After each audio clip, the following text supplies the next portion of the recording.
আসসালামু আলাইকুম, কেমন আছেন সবাই? আশা করছি ভালো আছেন। তো দর্শক, আমি এখন যেটা দেখাচ্ছি এটা হচ্ছে ৮ নং চরদরবেশ এবং এখানে নদী ভাঙনের যেই অবস্থাটা এটা একটা বার আপনারা দেখেন যে কিভাবে এই যে ভরাট করা জায়গাগুলো, আমি এখন যেখানে দাঁড়িয়ে আছি এটা চলাচলের একটা রাস্তা ছিল। এখন আসলে দেখানো সম্ভব হচ্ছে না। তারপরে আমি চেষ্টা করতেছি। এই যে দেখেন, এই যে জায়গাটা দেখেন, ভয় লাগতেছে আমার, এই কারণে আসলে ওইদিকে যাইতেছি না।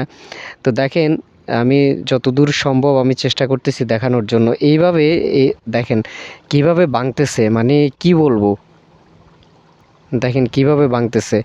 এইভাবে প্রতিদিন এখানে আপনার ২ হাত ৩ হাত এভাবে ভাঙতেছে। এখান থেকে যতদূর পর্যন্ত ক্যামেরাটা আমার ধরা হইছে আপনারা দেখেন যে আসলে একটা জায়গা এখানে দেখাতে পারবেন না যে যেটা ভাঙতেছে না। একটা জায়গা দেখাতে পারবেন না।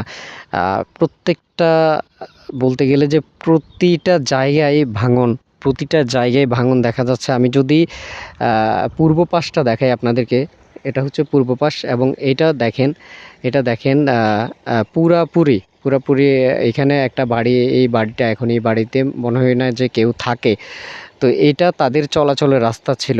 এই যে এটা হচ্ছে তাদের চলাচলের রাস্তা, আমি একটু আগে যেটা দেখাইছি সেটাই এখন এখান দিয়ে আর চলাচল করা যায় না।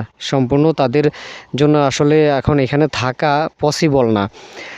দেখেন, যতদূর পর্যন্ত ক্যামেরার লেন্সটা কাভার করতে পারছে ততদূর পর্যন্ত ভাঙার যে দৃশ্যটা এখানে দেখা যাচ্ছে। তো এইভাবেই মুসাপুরের মানুষরা এখন বসবাস করতেছে। তো আপনারা অবশ্যই এই ব্যাপারে সহযোগিতা করবেন। আর হচ্ছে এটা থেকে বাঁচার একটাই উপায়, সেটা হচ্ছে যে মুসাপুর যে রেগুলেটরটা যদি না হয় তাহলে আসলে এটা থেকে আসলে এই ভাঙনটা আসলে প্রতিরোধ করা সম্ভব হবে না।